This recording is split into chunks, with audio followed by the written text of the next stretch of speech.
Salam alaikum, bonsoir à toutes et à tous. Nous sommes vraiment très ravis de se rencontrer pour ces webinaires mensuels qui sont organisés par Mocosim, Société marocaine de simulation en santé. Et aujourd'hui, j'ai vraiment l'énorme plaisir et honneur d'accueillir Simulation Canada avec mon ami Timothy Willett, de President of Canada Simulation, et mon très très cher ami et frère, Haj Mohamed Abed, qui n'est autre que président du comité exécutif d'administration de Simulation Canada. Donc, je vous souhaite un excellent webinaire et je donne tout de suite la parole à Mohamed Ala Louberis, qui est membre du board national et qui va être responsable pour gérer ce webinaire. The floor is yours, Mohamed Ala. Merci beaucoup, cher professeur Mohawi. Vous m'entendez? Vous arrivez à m'entendre? Oui, très bien. Merci beaucoup, cher professeur Mohawi, pour cet honneur que vous me faites de me confier la modération de cette séance. C'est pour moi un immense plaisir et un véritable privilège d'accueillir aujourd'hui deux invités d'un tel calibre pour ce nouveau Shine webinaire de la Morocco-Sim. Je vais commencer tout d'abord par présenter notre cher Haj Mohamed Abed Ndeloussi. Pour ceux qui n'auraient pas encore le plaisir de le connaître, il est le président du conseil d'administration de Simulation Canada. Il est diplômé en administration de la faculté de médecine de l'Université de Montréal. Il apporte avec lui plus de 15 années d'expérience en gestion acquise aussi bien dans le milieu universitaire que dans le réseau de la santé au Québec. Cheikh Haj Mohamed, nous sommes ravis de vous avoir parmi nous aujourd'hui. Merci. Aussi, je vais vous présenter le docteur Timothy Willett. Alors, il est directeur général de Simulation Canada et membre du board de Global Network for Simulation in Healthcare. Il est expert en développement de curriculum. Dr. Willett, nous sommes très ravis de vous accueillir et de vous avoir parmi nous ce soir.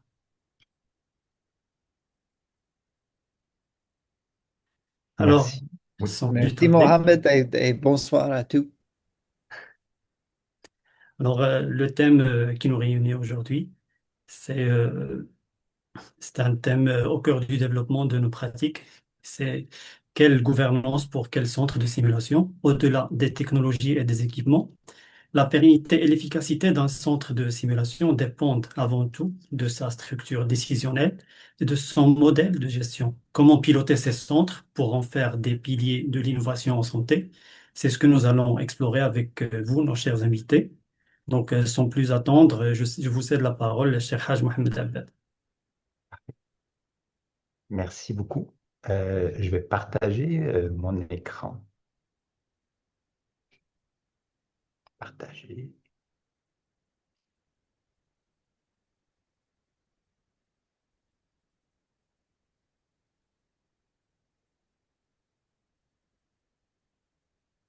Est-ce que vous voyez la présentation? Oui, oui. Parfait, super. Donc, tout d'abord, salam alaikum. Merci. Bonjour. Merci beaucoup, Ala, pour votre présentation. Merci, professeur Mohamed, pour votre invitation pour parler de la gouvernance d'un centre de simulation. On a les prochaines 55 minutes. On va passer le temps ensemble pour voir, pour discuter ensemble et apprendre ensemble de comment on peut gérer un centre de simulation. Je vais essayer de parler doucement pour qu'on puisse avancer ensemble. Mais tout d'abord, je tiens juste à vous faire une demande, si possible, d'ouvrir votre caméra. Bien évidemment, si possible. Donc, c'est toujours agréable de voir la personne avec qui on parle. Voilà. Donc, on n'a pas besoin de nous présenter, on s'est déjà présenté. Déclaration des conflits d'intérêts, nous n'avons aucune affiliation financière ou autre avec une organisation commerciale qui peut avoir un rapport direct ou indirect avec le contenu de ce webinaire, de cette présentation. Tout d'abord, je voulais juste vous parler du centre de simulation à la Faculté des sciences infirmières de l'Université de Montréal, pour que vous sachiez là, qui est ce centre-là et pour faire un parallèle, où est-ce qu'on était et où est-ce qu'on est rendu aujourd'hui. Donc, le centre de simulation de la Faculté des sciences infirmières, dans le fond, à peu près, on a 20 salles de formation en simulation, une salle polyvalent, 3 salles soins critiques avec 6 lits, 2 salles de prévention, 8 salles de haut réalisme, 6 régies de contrôle, 24 salles de débriefing, unité de soins palliatifs, un incubateur de réalité virtuelle et d'intelligence artificielle, une salle avec système immersif, 2 appartements simulés et 5 salles de soins généraux avec 6 lits. Le centre est situé sur 3 villes, donc la ville de Montréal, Laval et Brossard. Euh, et bien évidemment, on a une banque de données pour la recherche. Alors, ce que je vous demande de faire, c'est de nous transporter dans le futur pendant un petit moment. Après ça, on va faire un petit retour dans la réalité et on va finir par retourner dans le futur. Est-ce que ça vous convient comme exercice? On va faire de la simulation. D'accord. Je vois des hochements de tête. Tim est d'accord. Mohamed et Mohamed Allah. Parfait. Donc, c'est les personnes que je vois dans mon écran ici. Voilà, comme je vous dis, vous allez endosser cette posture de quelqu'un qui va regarder un centre de simulation en 2031 31 et de voir comment on peut imaginer un centre de simulation dans 5 ans. D'accord? Donc, l'aventure débute maintenant. Je vais vous donner des consignes pour vous guider à cette réflexion. Donc, on est en mars 2031 et imaginez ce centre-là en vous basant sur certaines données que je vous partage actuellement. Donc, imaginez quelle technologie on utilise dans ce centre de simulation en 2031. Quelles sont les activités de simulation qu'on a? Quel espace on occupe? Est-ce qu'on a grandi? Est-ce qu'on a rétréci? En termes de coûts, est-ce qu'on utilise plus? Est-ce qu'on sollicite plus de coûts? Moindre coûts? Capital humain, est-ce qu'on a augmenté la taille de l'équipe? Est-ce qu'on a diminué la taille de l'équipe? L'impact sur les patients? Est-ce qu'on l'évalue? Est-ce qu'on le regarde? Est-ce que ça fait partie de nos pratiques dans ce centre de simulation? Et finalement, notre centre de simulation, il est situé où dans l'organisation? Donc, je vais vous laisser une minute penser à ces aspects-là dans votre réflexion en vous basant sur ces éléments que vous voyez dans l'écran.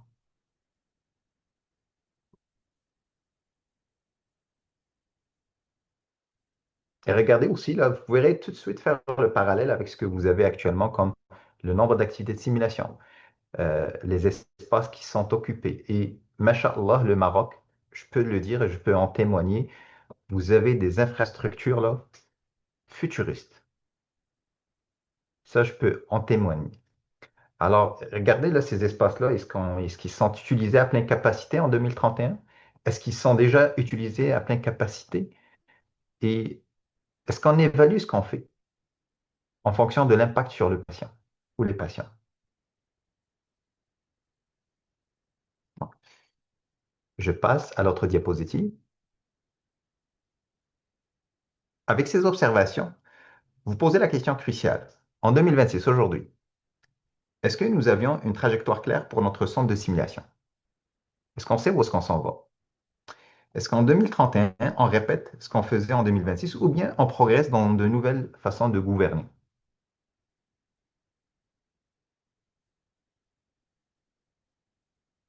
Bien évidemment, ici, on est tous dans un centre de simulation en santé. Donc là, on peut se permettre de poser un diagnostic et on évalue la gouvernance de notre centre de simulation actuel.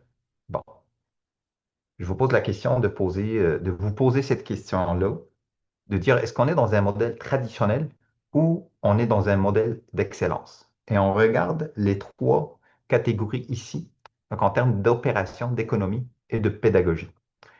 Parce que le modèle traditionnel, on travaille en silo et on a une gestion réactive. Je m'explique. On a une activité de simulation que nous voulons développer. On a un professeur qui nous demande, je veux faire une simulation, ou qui veut faire la simulation, il vient, il le fait. OK? Ou on est dans un processus où l'activité de simulation est déjà intégrée dans les programmes d'études, dans les curriculums d'études. Et on a des techniciens qui sont dédiés pour pouvoir faire ce type de simulation qu'on souhaite et de façon récurrente. pas de façon ponctuelle, il y a un besoin émergent, on veut bien faire la simulation, après ça, ça se perd de vue. Ça, c'est au niveau des opérations. Au niveau de l'économie, est-ce que notre centre de simulation est considéré comme un centre de dépenses ou un générateur de valeur? Posez-vous la question.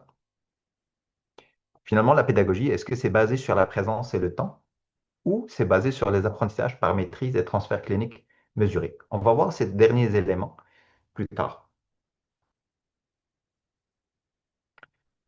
On vous a mis un peu, là, c'est quoi la gouvernance, là, ici, là, on dit que ça ne doit pas être perçu comme une contrainte administrative, ce qui est le cas actuellement. C'est qu'on cherche quelqu'un qui va gouverner, quelqu'un qui va assurer la gestion d'un centre de simulation, c'est considéré comme un fardeau. Mais l'objectif, c'est de transformer le centre de simulation en une entité stratégique, capable d'améliorer concrètement la sécurité des soins. OK? Euh, j'ai questionné certaines personnes, ils m'ont dit, certaines personnes, dans certains congrès, la majorité disent, ben, il va falloir que ce soit notre centre soit rentable. Et on le voit souvent comme une dépense, ce qui fait en sorte que on le traite comme un fardeau financier plutôt qu'un générateur de valeur. Alors, passer d'une gestion de parc technique à une stratégie institutionnelle, alignement sur les standards de qualité pour définir l'excellence. Et l'objectif final, parce qu'on fait de la simulation, il y a une raison pour laquelle, pour former la relève, mais idéalement, c'est pour assurer une sécurité des patients et une excellence des soins. Tim, si tu veux intervenir à cette étape-là, Um, et- je vais parler en anglais uh, pour mes um, uh, for my components, but please feel free to ask in in French if you have any questions. Um, a lot of the messaging that I've been doing at the level of advocacy in Canada has been to try to reframe the value of simulation labs exactly this way. And while those of us in simulation often focus on those learning outcomes, um, it is very strategic to instead look at the simulation center as a solution to bigger problems, whether that could be increasing the capacity for teaching students, reducing patient safety errors, preparing students for graduation so they are more likely to go into their first job prepared and ready to work, to reduce student attrition or people dropping out of a program, um,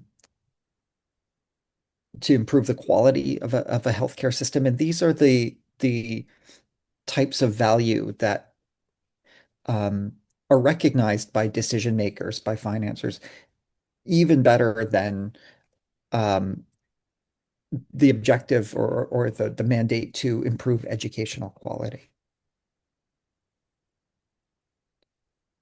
merci beaucoup, Tim. Et j'ajouterai, et ici, et on va le voir tout à l'heure, là, c'est une des forces d'un centre de simulation, c'est quand on s'aligne avec des standards de qualité. Et ici, ce qui nous a aidé comme centre de simulation ici à l'Université de Montréal, c'est quand on a décidé d'aller avec un processus, une demande d'agrément. Ça nous a permis d'avoir une structure, de structurer nos actions. Parce qu'on faisait beaucoup de choses, mais le fait d'avoir des critères, des normes d'agrément et de structurer notre démarche, ça nous a vraiment aidé à nous conformer à ces standards-là et de les nommer. Parce que parfois, on le fait, mais on ne le nomme pas et on a l'impression qu'on ne le fait pas. Donc, c'est l'importance d'un agrément dans un centre de simulation, c'est primordial selon moi. Donc, je continue. Encore une And fois, là, oui, I allez-y, could Tim. expand on that point as well too. And Simulation Canada is about to launch an accreditation program as well because there's been demand in Canada for accreditation. And one of the most important points that our community made is that there's no single best simulation center, but rather each simulation center exists for certain purposes. And the way it operates, the way it's managed, has to reflect what its mandate is, what its goals are. So we look at the way it's managed, we look at the way it's staffed, we look at the policies it has in place, we look at the equipment it has, and say how well does that align with its mandate. And that's a very important part of the accreditation process because you have to make sure that the management structure is in place to enable those pedagogical and system goals. Merci, Tim. Donc, je reviens à la simulation que ce n'est pas un simple outil pédagogique, mais c'est un actif clinique stratégique. C'est de changer la vision que on a un outil d'enseignement isolé. Encore une fois, je reviens, on a une activité de simulation qui est isolée dans un cours, dans un programme, mais qui n'est pas intégrée dans un système. On considère le centre de simulation comme une dépense d'équipement à la place de une amélioration de la sécurité des patients et finalement, donc, on focalise pour les mannequins plutôt que sur les résultats pour les patients. Donc, la gouvernance n'est pas de l'administration, c'est plutôt l'art de transformer des ressources inanimées en vies sauvées. Je vous ai mis ici une définition de l'excellence en simulation clinique. C'est l'excellence d'un programme de simulation ne se mesure pas par de la fidélité de ses mannequins, mais par l'alignement stratégique de sa pédagogie, de son efficience opérationnelle et de son impact mesurable sur la vie des patients. Donc, c'est un tout plutôt que de voir juste le centre de simulation et ce qu'on a comme outil dans ce centre-là. Donc, il y a différents modèles ici, là, et c'est l'engrenage qui fait en sorte qu'on atteint le transfert vers le patient. On a le modèle opérationnel, la structure, on a la dimension économique, c'est le carburant, et on a la gouvernance pédagogique qui est l'accélérateur. Et je m'arrête sur la gouvernance pédagogique, qui est l'accélérateur, et j'aimerais bien vous entendre là-dessus, sur la place qu'occupe la simulation ou la place qu'occupe la, la- la- la- la- la- la- la- la pédagogie par simulation dans vos programmes d'études. S'il y a quelqu'un qui souhaite intervenir là-dessus,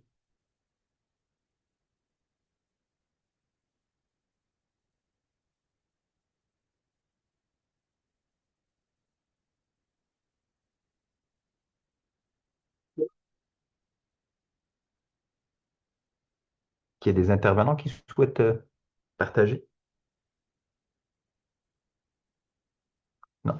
OK. On peut continuer et je vais me permettre tout à l'heure de vous partager là, notre centre, comment on est parti de simples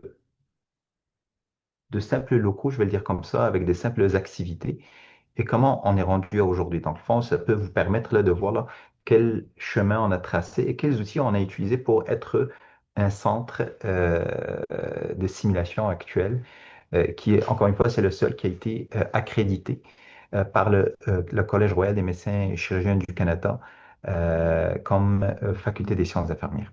Donc, vous voyez ici en 2008, ça ressemblait à ça, notre centre de simulation.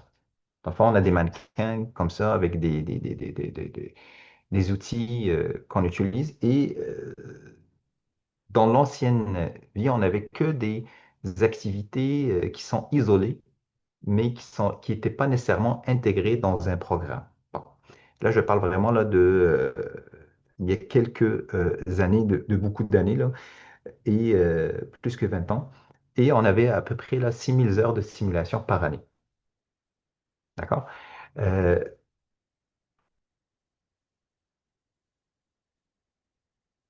À cette époque, on était fiers d'avoir ces mannequins-là parce qu'on avait acquis là, donc, les gens qui étaient dans la simulation en 2005-2006, on avait des mannequins de haute de fidélité, ce qu'on appelait les ECS. qui faisait bien des choses, mais on était fiers parce qu'on se concentrait sur les mannequins. Ok. On se concentrait sur qu'est-ce qu'on a comme équipement. On était fiers et on se concentrait aussi sur certains aspects de notre évaluation sur combien d'heures d'activité de simulation. On avait aussi là combien de mannequins on avait, combien de salles on avait. Ça, c'est il y a 20 ans. OK? Je continue. On regardait ces types-là, les infrastructures, le personnel, la maintenance, mise à jour technologique, les équipements. Bon, ça, c'est vraiment c'est les coûts d'un centre de simulation. Mais par contre, on oubliait tout ce qui se passait en bas. Là, voyez-vous, là, ce qu'on a parlé, c'est le coût visible, c'est le 20%. Donc, les achats de mannequins, les équipements audiovisuels, les locaux physiques, combien ça coûte. Mais on n'avait pas nécessairement là, ce qui est caché en dessous de la pointe de l'iceberg, notamment le temps clinique sacrifié par les formateurs. Vous savez, il y a beaucoup de gens ici là, qui font de la simulation et vous savez très bien le temps que ça prend pour développer une activité de simulation. C'est énorme. La charge cognitive de conception, ça aussi, c'est énorme. Et quand on regarde la littérature, c'est pas nécessairement bien documenté. C'est quelque chose qu'on n'a pas nécessairement sous notre radar quand on souhaite développer une nouvelle activité de simulation. Les coûts d'opportunité spatiale et les maintenance continue et licence. Vous savez, en 2017, on a acquis la réalité virtuelle, donc avec les casques de réalité virtuelle, mais il y a 2 ans, ces casques-là ne sont plus supportés. Donc, la technologie évolue à vitesse grand V, ce qui fait en sorte là, que ça ne suit pas. Dans le fond, si on n'a pas un plan un peu à long terme, ben, on peut perdre des coûts d'opportunité euh, reliés à notre développement comme centre. Je continue.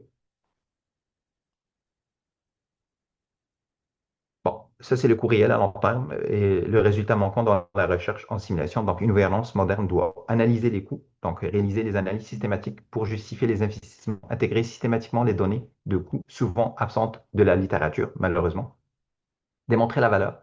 Donc, utiliser les cadres d'analyse coûts-bénéfices et de retour sur investissement pour communiquer l'impact financier positif de simulation sur l'institution, ainsi justifier les budgets.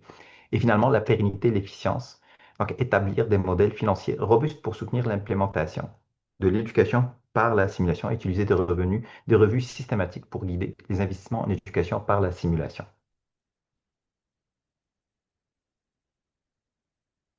Mesure du retour sur investissement. Est-ce que c'est quelque chose qui vous parle?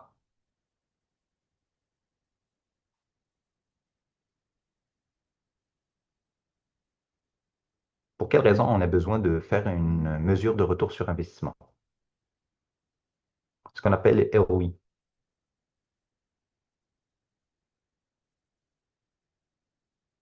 Est-ce qu'on, quand on fait quand on a un projet, est-ce que nos décisions sont fondées sur le retour sur investissement? Fait que ce sont toutes des questions comme gestionnaire, on peut se poser avant de prendre une décision quelconque pour soit l'achat des équipements, soit la mise en place d'une nouvelle activité de simulation. C'est quoi le retour sur l'investissement? Parce que chaque activité de simulation, nouvelle activité de simulation, ça demande un investissement. Mais c'est quoi notre retour? Et ici, on a l'identification des coûts directs et indirects pour chaque type de simulation, l'évaluation des bénéfices qualitatifs et la mesure des bénéfices quantitatifs. C'est quelque chose là que on a tendance de se concentrer sur les bénéfices quantitatifs parce que combien ça coûte une simulation, mais on oublie tous les bénéfices qualitatifs, surtout au sujet de la sécurité de nos patients. C'est un élément que on a tendance de l'oublier. Je vous ai mis ici là quelques indicateurs de performance, les KPI, euh, sur lesquels on peut se baser pour se poser la question quand on prend une décision pour mettre en place une simulation ou une autre, ben, qu'on se dit, ben, écoute, est-ce que ça améliore des compétences cliniques des personnes participantes? Est-ce que ça réduit les incidents et accidents? Est-ce que ça satisfait des personnes participantes? Est-ce que le coût par session de simulation, ben, lequel? Combien ça coûte une activité? Taux d'utilisation des installations, impact sur les indicateurs de performance hospitalier, retour sur investissement financier, hein, partenariat et collaboration académique, innovation pédagogique et publication diffusion des résultats. Bon, je me permets de vous donner un exemple ici rapide. Euh, sur l'amélioration des compétences cliniques des personnes participantes qui a un retour sur investissement. Dans un hôpital aux États-Unis, nous avons évalué qu'il y a beaucoup de cas d'infection dans une unité, dans un hôpital, et sur une année, ça a engendré 1,696 million$ Donc, par année, le coût des infections, parce que quand il y a une infection, ben, l'hôpital doit traiter ces patients qui ont eu des infections, mais à l'hôpital, suite à une mauvaise utilisation de l'outil utilisé pour donner de la chimiothérapie. Donc, ce qui a été fait, donc l'hôpital a jugé nécessaire de former ce personnel-là. Donc, le coût de la formation, c'est aux alentours de 400 000. L'année suivante, après la formation, donc là, il y a une dépense de 400 000. Donc, on peut la considérer comme une dépense. Mais l'année suivante, vous vous rappelez, hein, j'ai dit 1 600 000. Ben, ce 1 600 000 a baissé à 600 000. Donc, le coût des infections. Alors, voyez-vous là le retour sur investissement, combien on a épargné en termes d'argent, mais au-delà de l'argent, c'est qu'il y a des patients qui n'ont pas eu des infections. Donc, l'impact sur les patients, dans ce cas-ci, était énorme. Mais au-delà des chiffres, quelles sont les prochaines étapes pour les laboratoires d'enseignement à la faculté? Donc là, je vous ai parlé de avant, en 2005-8. Là, le futur. Donc, gouvernance opérationnelle et structurelle. Pour être performant, un centre doit s'appuyer sur des structures décisionnelles claires, modèle de gestion, benchmarks, pratiques systémiques, professionnalisation.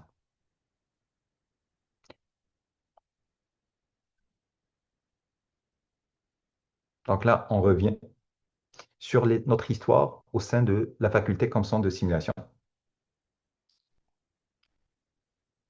Alors, en 2011, on avait des extensions des locaux. En 2017, on avait créé le centre de simulation parce qu'avant, comme je vous l'ai dit, là, on était des laboratoires. Après ça, on a développé toujours en 2007 le développement de la réalité virtuelle 360 degrés, totalement immersive, une première au Canada. On a intégré de la simulation pour les infirmières praticiennes spécialisées.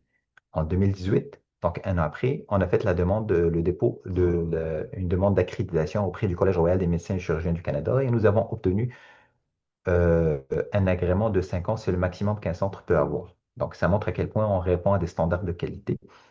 Et en 2019, on a fait un ajout d'une suite d'infirmiers praticiens spécialisés. Donc, on a agrandi nos locaux dans une de nos villes. 2020, tout le monde a été touché par la pandémie. 2021, on a continué le développement en intégrant un système immersif CAV. 2022, on a créé le centre d'expertise en simulation en santé. En 2023, on a extensionné des locaux en ajoutant des locaux du centre de simulation dans une autre ville. Voyez-vous, là, on est rendu à la troisième ville. Et en 2026, on a créé le centre d'innovation en formation et simulation en santé. Donc, notre machine à voyager nous amène en 2026, aujourd'hui. Bon. Fait que notre centre d'innovation en formation et simulation en santé, ça fait quelques semaines qu'on l'a mis en place. Et la mission, on s'est dit, ben, on va combiner les forces du centre de simulation avec des choses qui se font déjà, mais qui touchent la clinique. Donc, on a redéfini la mission de notre centre de simulation et on a mis comme mission favoriser et catalyser l'excellence en pédagogie et simulation en santé au bénéfice des apprenants, qu'il s'agisse des étudiants ou partenaires. Donc, voyez-vous là, c'est plus large. Et notre vision, c'est de devenir un espace de convergence où l'humain, la science et la technologie se rencontrent pour réinventer la formation et la pratique en santé. Donc, vous pourrez voir les aspirations qu'on a ici, là. Vous allez la voir avec l'enregistrement. Donc, très important, c'est de créer un écosystème intégré et collaboratif propulsant l'apprentissage, la recherche et le développement professionnel en pédagogie. Là, je vais vous partager notre organigramme. Vous allez comprendre là, la position. Tout à l'heure, on a parlé de la position qu'occupe un centre de simulation au sein d'une organisation. Ben, je vais vous partager l'organigramme. Vous allez pouvoir le voir. Alors, voici l'organigramme de notre faculté. Ici, la faculté des sciences infirmières de l'Université de Montréal. Et vous voyez ici, la deuxième colonne à votre gauche, c'est la création du Centre d'innovation en formation en simulation santé. Donc, le but ici, c'est de regrouper les stages, de regrouper les activités de simulation, le centre de simulation, de regrouper le développement professionnel, la communication, les cliniques et aussi le bureau de soutien à la réussite. Le tout, c'est sous le chapeau du Centre d'innovation, formation et simulation en santé. Voyez-vous, là, tout à l'heure, on a parlé de la position stratégique, mais regardez comment on a englobé parce que le tout, toutes ces entités-là sont complémentaires. Et Tim, je vous laisse parler de cette complémentarité-là entre les stages, les simulations sous un seul chapeau. Exactly. We are reframing simulation now not as an alternative to clinical placement or clinical teaching, but rather as part of clinical education. So simulation-based learning is clinical education, the same way placement, a traditional placement in a hospital or with a supervisor is clinical learning. We recognize that there are limitations to simulation and increasingly recognize there are limitations to clinical placement. Um, the best pedagogical outcomes are achieved when you take the most appropriate use of simulation and combine it with the most appropriate uses of clinical placement in order to take advantage of the best that each has to offer. Um, there are many of you might be familiar with the multi-site study out of the United States in nursing showing that um, nursing programs that substituted up to 50% of clinical placement time with simulation achieved as good or better educational outcomes. And there are about 25 other studies that I've identified, all that compare traditional clinical placements to a hybrid of simulation plus clinical. And in every case, the simulation plus clinical curriculum does as well or outperforms the traditional clinical placement um, um, model. So positioning simulation as a different type of clinical training and one that can improve our outcomes, both our educational outcomes, but also reduce our reliance on limited clinical placement sites or better prepare students for clinical placement so they can take advantage of doing more and learning more safely in those clinical placements is an important reframing of the value of simulation and the value of a simulation center. Merci beaucoup, Tim. Alors, on continue.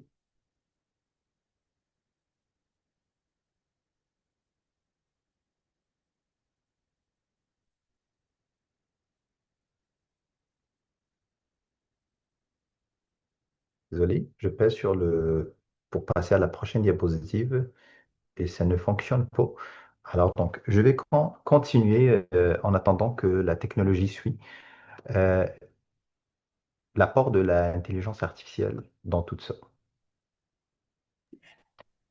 Peut-être, Mohamed, vous Oui, devez essayer arrête le screen Oui, share et recommence.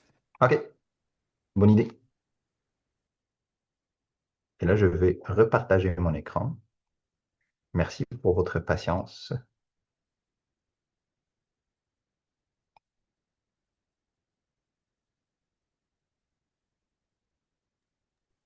OK, je vois le IA maintenant. OK, ça apparaît?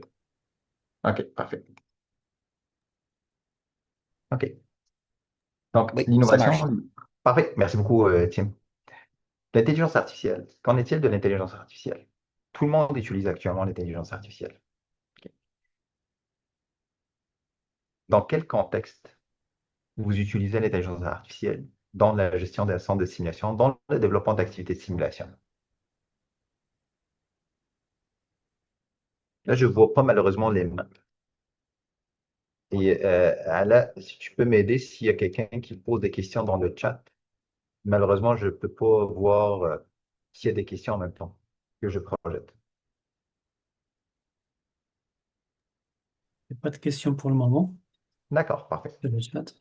Je peux vous partager l'expérience là, qu'on a développée ici. À un certain moment, comme on l'a dit, là, il fallait aller au-delà de la charge qu'on peut avoir en termes de développement de scénarios de réalité virtuelle, de scénarios de simulation, de scénarios. Donc, nous avons intégré l'intelligence artificielle dans le développement de nos scénarios de simulation virtuelle, bien évidemment, là, dans un cadre très bien défini, tout en respectant l'éthique de l'utilisation de l'intelligence artificielle, tout en se basant sur un cadre de référence connu, et le tout pour assurer la sécurité de l'apprenant.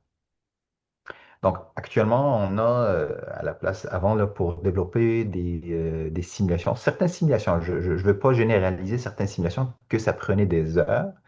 Actuellement, on peut dire qu'avec l'outil que nous avons développé à l'interne ici à l'Université de Montréal, à la Faculté des sciences infirmières, qu'on est capable de développer une activité de simulation à l'aide d'un outil qu'on appelle SimIO, qui est développé par les gens d'ici à l'Université de Montréal. On est capable de le faire en quelques heures.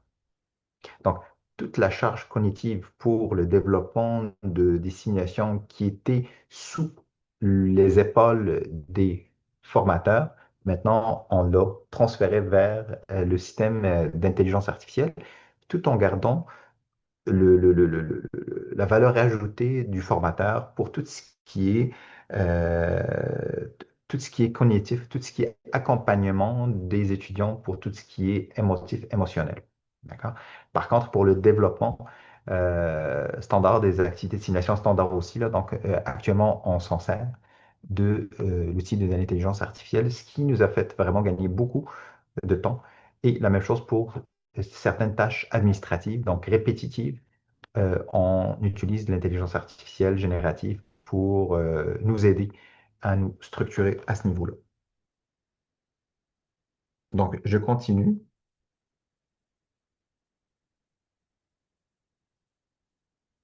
Donc, on voit les paliers qu'on avait, hein. Donc, on a la standardisation opérationnelle, protocole rigoureux et gestion à l'échelle nationale pour assurer la pérennité d'un centre.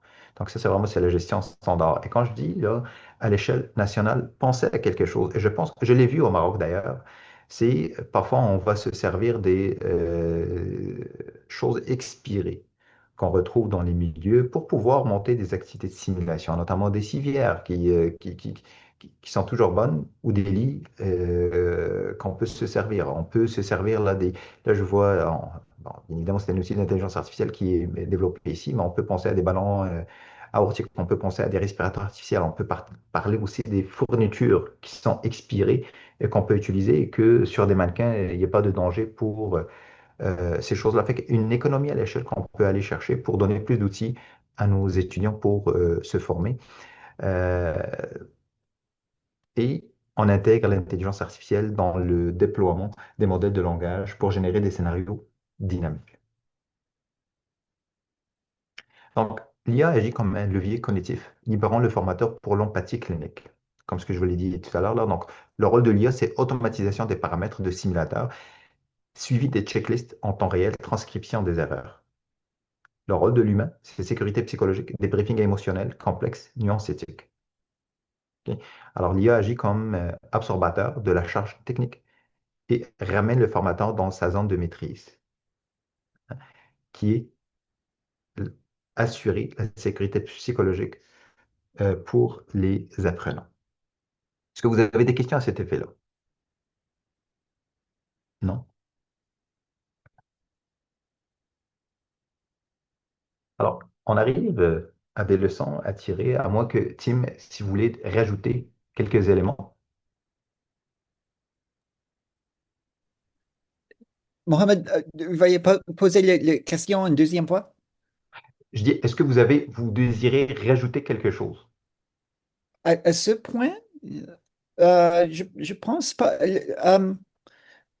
Euh, please, retournez le diapositive en avant. Yeah, pour moi, je pense que il y a beaucoup d'attention. There's a lot of attention I've seen paid to using AI either within the simulation, especially for virtual simulations and to power chatbots and avatars. There's a tremendous opportunities for artificial intelligence also be used in the operations part of things. And certainly at Simulation Canada itself, we have been building automations based on artificial intelligence that help with all kinds of basic operational processes that would otherwise have to be manual data entry or manual review of documents. And it's been helpful. It is still not completely reliable. So there's always, a human review. Um, but there's um, certainly incredible opportunities. Um, Increasingly, I'm seeing AI being used to support individualized debriefing as well. This is a little more controversial. It's a little more cutting edge. It's We're not entirely sure about the reliability yet.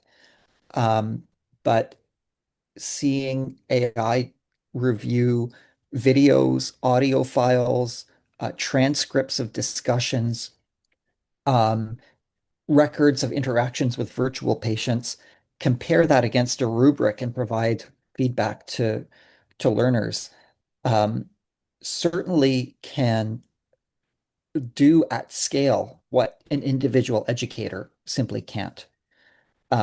So if we can use that to enable more personalized feedback to students, um, that's incredibly powerful. Certainly would not use AI to give a final score to summative or assessment or make any decisions about passes or fails at this point in time. But for formative feedback, there's tremendous opportunity to personalize learning um, more than what's possible with individual educators.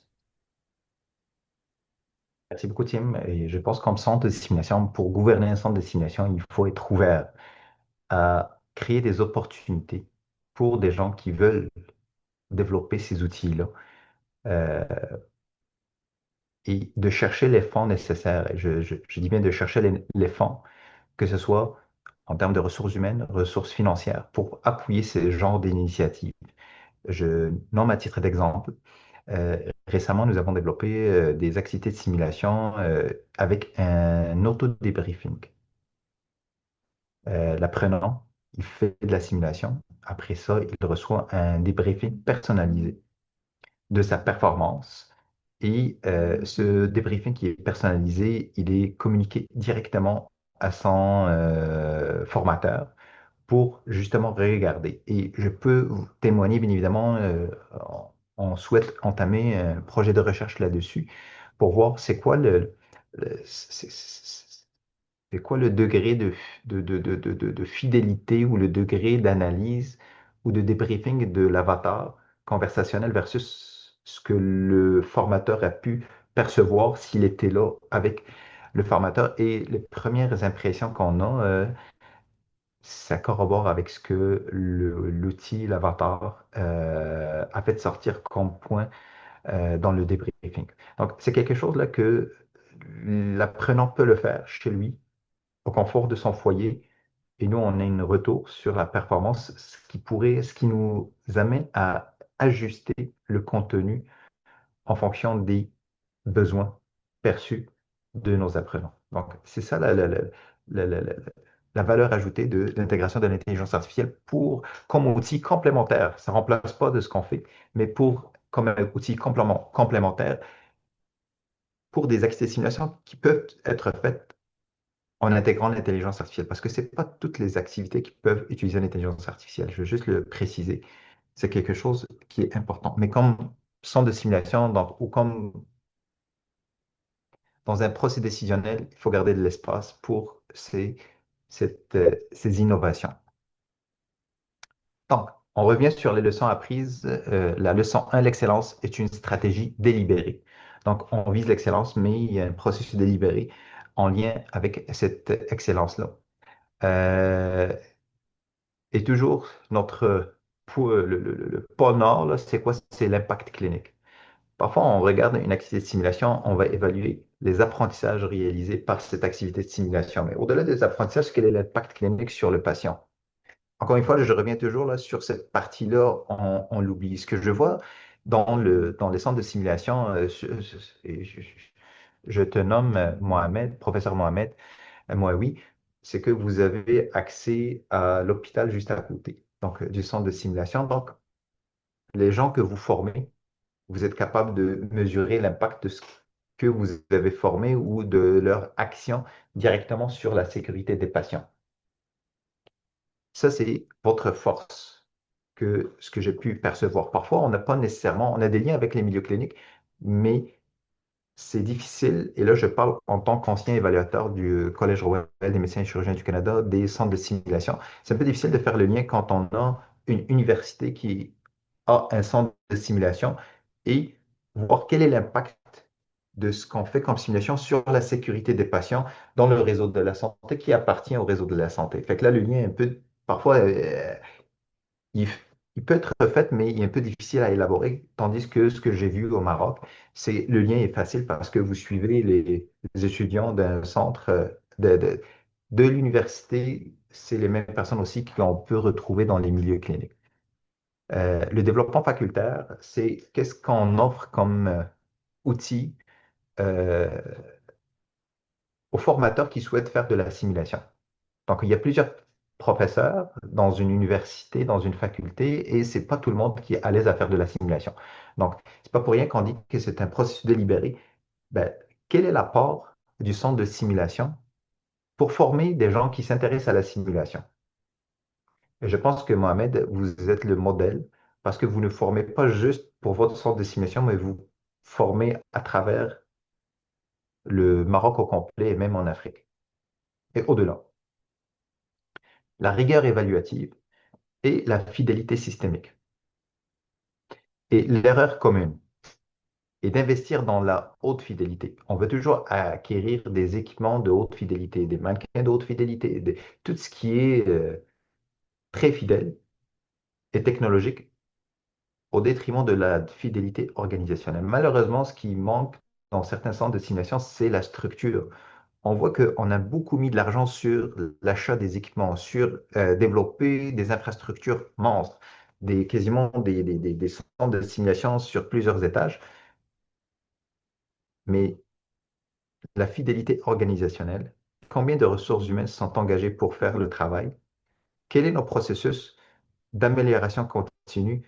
Combien est-ce qu'on calcule le nombre de mètres carrés qui sont utilisés annuellement et combien ça coûte ce mètre carré pour l'organisation et qu'est-ce qui rapporte ce mètre carré pour l'institution? Ça, c'est des données que malheureusement, parfois, on ne les trouve pas. Dans le fond, c'est quantifier tout ce qu'on fait. Et quand je pose aussi parfois la question, combien d'heures d'activité de simulation on fait à la demande? Donc, le processus, que ce soit délibéré et qu'on accompagne les gens qui souhaitent faire de la simulation et que ce ne soit pas un fardeau pour eux ni pour nous. Pour leur donner le goût de revenir et que ce soit facilitant d'utiliser de la simulation. Parfois, ça peut être un frein, l'utilisation de la simulation. Je continue. La leçon 2, le pont transactionnel. Transactionnel. Donc, transformer les heures de formation en retour sur investissement hospitalier. Ok. La valeur ne se mesure pas en heures d'enseignement, mais en risque mitigé. Je m'explique. No Avant, se mide en horas de c'est enseñanza. qu'on regardait, OK, on offre à nos étudiants tant d'heures d'activité de simulation. Mais c'est pas parce qu'on a offert 100 heures d'activité de simulation, c'est qu'on atteint l'objectif. Ça veut dire qu'on forme des gens qui Lo he sont explicado antes, lo he compétents, dicho. qui vont soigner et qui El vont objetivo. avoir un Eso impact significa que positif sur la formamos a santé et personas que sécurité son. des patients.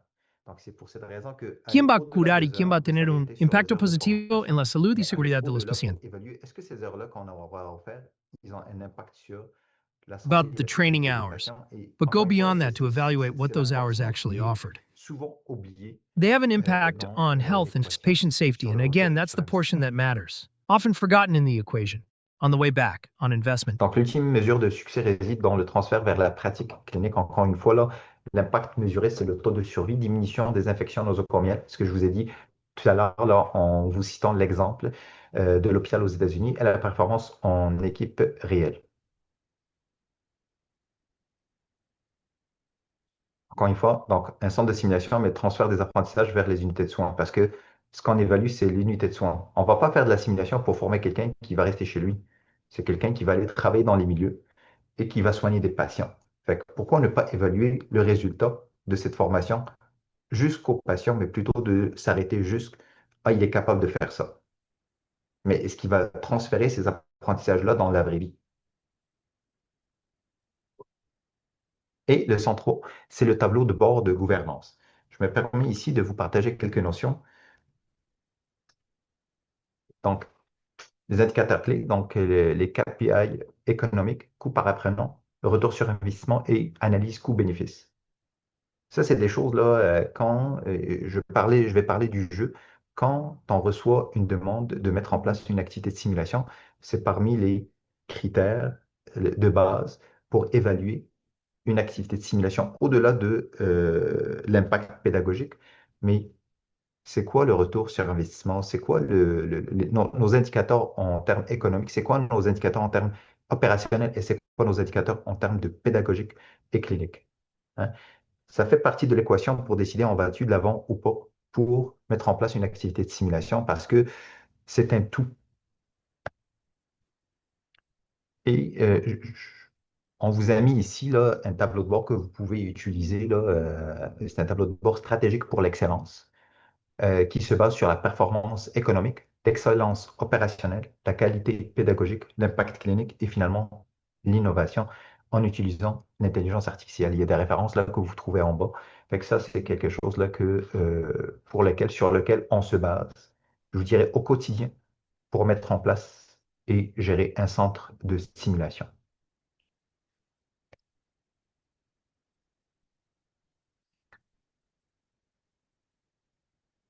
Donc, c'est un cadre qui est basé sur des résultats probants. On essaie toujours d'évaluer l'impact de ce qu'on fait, soit avec un projet de recherche. Si c'est économique, ben, c'est quoi le retour sur investissement? Et aussi, on tente de voir c'est quoi l'impact sur la sécurité des patients. Parce que, il ne faut pas oublier, quand on envoie des étudiants en stage, ben, on peut évaluer les erreurs qui sont commises, les incidents, les accidents. Ça peut être un indicateur sur l'impact d'un d'une activité de simulation ou des activités de simulation ou des apprentissages au-delà des activités de simulation sur la sécurité des patients. C'est l'outil qu'on utilise nous. Quand je vous dis, mais certains centres, ils ont la main. L'hôpital se situe directement à côté de l'université. Donc là, il y a une autre forme d'évaluation sur la sécurité des patients qu'on peut aller chercher plutôt que de se baser sur des rapports d'incidents-accidents ou sur des erreurs que l'apprenant pourrait faire. Conclusion, si je peux conclure, c'est de considérer un centre de simulation pas comme un centre de dépenses, mais plutôt un générateur de valeur. Déjà, d'entrée de jeu, quand on regarde avec ces lunettes-là, ça change notre position, de se munir des indicateurs de performance, d'évaluer l'impact des activités de simulation sur la sécurité des patients, parce au bout de ligne, comme je l'ai dit, on forme des personnes qui vont soigner des malades. Voilà. Donc, vous avez des références bibliographiques ici. Et je terminerai. On a commencé par dire que, Tim, vous avez partagé que, il y a beaucoup de personnes qui ont soumis pour le CIMEXPO, donc le congrès de simulation Canada qui aura lieu à Halifax cette année. D'ailleurs, je tiens juste à le spécifier, c'est le point le plus proche du Maroc, au Canada. Fait que c'est vraiment, on est le plus proche. Là, aujourd'hui, moi, je suis à Montréal, mais c'est loin We de Halifax. deliberately chose for the conference to be as close to Morocco as possible this year.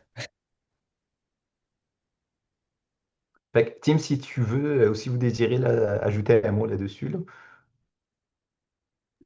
Um, uh, Professor Muawi has been to SimExpo before. He joined us 1 year. Our focus is Canada, but every year we do welcome some international participants. We were so pleased to see some abstracts come from Morocco this year. And certainly we are honored anytime somebody from another country chooses to join our conference, and anyone would be more than welcome. Thank you, Tim. I will try my best to attend the Halifax conference, inshallah. I will try my best. On le souhaite, Sidi Mohamed. Inshallah, inshallah, inshallah. Kon khair. Donc, je vais arrêter le partage. Il nous reste 5 minutes donc, pour des échanges. Donc, on vous remercie, nos chers invités, pour cette présentation. Donc, j'ai vu que Timothy n'a pas attendu pour répondre aux questions sur le chat, donc il était très réactif aux questions. Donc, moi, je vais récapituler. Nous avons vu que l'excellence pédagogique ne peut se pérenniser sans une structure décisionnelle et économique solide. Comme vous l'avez illustré avec la métaphore de l'iceberg, le véritable coût de la simulation, c'est à 80% invisible. Au-delà de l'achat des mannequins, c'est la charge cognitive de conception et le temps clinique sacrifié qui constitue le cœur de l'investissement.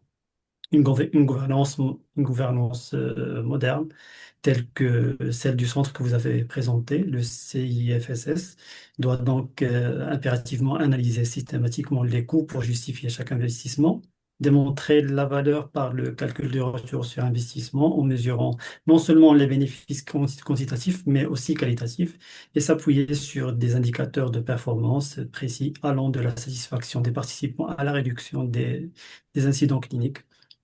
Donc, c'était ça. Sur le chat, je ne sais pas s'il y a encore des questions qui n'ont pas été encore répondues. Timothy a répondu à toutes les questions.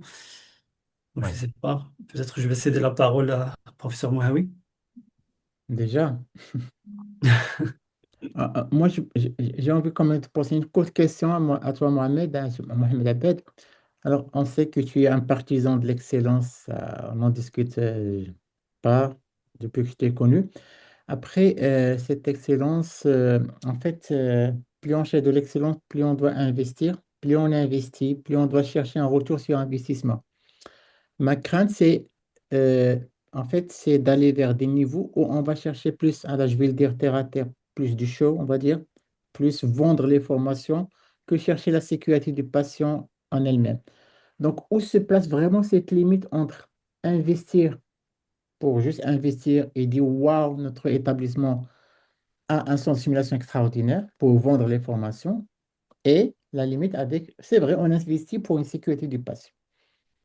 Ouais. Sidi Mohamed, je me permets, ce qu'on fait, c'est pas pour vendre des formations. Je me permets de le dire. Et si on regarde là, le retour sur financier, c'est pas comparable aux autres retours. Ce qu'on essaie de faire, honnêtement, là, définitivement, là, on cherche toujours l'excellence. Ouais. Et l'objectif, c'est de ne pas chercher l'excellence, mais et de ne pas suivre les pratiques, mais de créer ces pratiques-là, ces standards. Dans le fond, on se positionne à un autre level euh, pour influencer et démontrer encore une fois, là, comme vous, c'est quoi l'apport de la simulation? Et on croit à la simulation, donc on veut influencer euh, les décideurs, les parties prenantes sur l'apport de la simulation. Ça a été démontré depuis des années, mais il faut continuer, il faut continuer, il faut continuer constamment. Et quand on atteint ce type d'excellence, je pense qu'on n'a même pas besoin de parler parce que quand les milieux de soins, le réseau de la santé me parle que tel diplômé, tel diplômé, tel diplômé, on est fier d'avoir nos diplômés dans le réseau et les gens euh, vont aller les chercher. Pour moi, ça veut dire qu'on a rempli quelque chose qu'on fait et que la simulation pourrait apporter dans les milieux. Donc, ma réponse est un peu générale, mais chose certaine, nos indicateurs, c'est pas toujours financier. C'est important. Ouais. Et le fait de le spécifier, le fait aussi de faire la démonstration au-delà des retours sur investissement, c'est quoi le reste? Parfois, on oublie ces choses-là, de mettre en évidence le reste des retours sur investissement, que ce soit sécurité des patients, comme je vous l'ai dit tout à l'heure, donc la diminution des erreurs, la diminution des infections. Quand on forme des personnes qui sont compétentes, ben, on cible ces choses-là et on peut aller les évaluer. quand on a aussi un retour sur investissement, à savoir que le personnel, il y a une forme de rétention de notre personnel. Quand on a un exemple concret, là, c'est on a débuté avec, tout à l'heure, je l'ai dit, là, 6000 heures de simulation, chose qu'il ne faut pas nécessairement se concentrer sur ce chiffre-là, mais c'est une donnée pareille parmi les autres données. Actuellement, on est à 38 000 heures de simulation. Donc, le un tiers de notre programme de baccalauréat se passe en simulation. Fait que Wow, voyez-vous, l'importance qu'on donne à ça, pour nous, c'est un retour sur investissement. c'est clair, très clair. En tout cas, on ne doute pas de votre chemin, de votre parcours depuis que tu es au Canada. Vraiment, on est fier de t'avoir là-bas. Thank you so much, Timothy, for having attending this webinar. We're so honored and so pleased to having you with us. And surely, and as I said, I will try my best to attend the Halifax conference and to be present with you on behalf of Morocco, Inch'Allah. Si Mohamed, thank you. Shukran bzaf, merci الله beaucoup. يحفظك. جزاك الله خير. C'était vraiment très agréable. Et j'espère qu'on continuera à travailler ensemble dans cet esprit de collaboration entre Morocco Sim et Simulation Canada pour de futures collaborations, Inch'Allah. Que ce soit sous forme de webinaire, d'assister au congrès des uns et des autres, mais surtout, je pense qu'il faut aller de l'avant maintenant, Tout à fait. particulièrement créer des programmes de fellowship et s'investir dans des travaux de recherche scientifique mutuelle, Inch'Allah. Inch'Allah, بحول Donc, الله. merci infiniment. Thank you so much, Timothy. We are so grateful for you. Et on vous donne See you. rendez-vous, Inch'Allah, pour le webinaire prochain, au mois de juin, le 24 juin, avec le président élect de la SSH. Inch'Allah, ça va être encore une fois très, très intéressant. Donc, à très bientôt. Salam alaikum. Bonsoir tout le monde. Merci. Bye Wa alaikum bye. salam wa rahmatullahi wa Vous barakatuh. pouvez تبارك toujours الله revoir عليكم. la rediffusion pour ceux qui sont rentrés un peu en retard. Vous pouvez toujours revoir la rediffusion sur la chaîne YouTube de Morocco Sim. Voilà. Bonne soirée. Bye Merci. bye. Bye bye.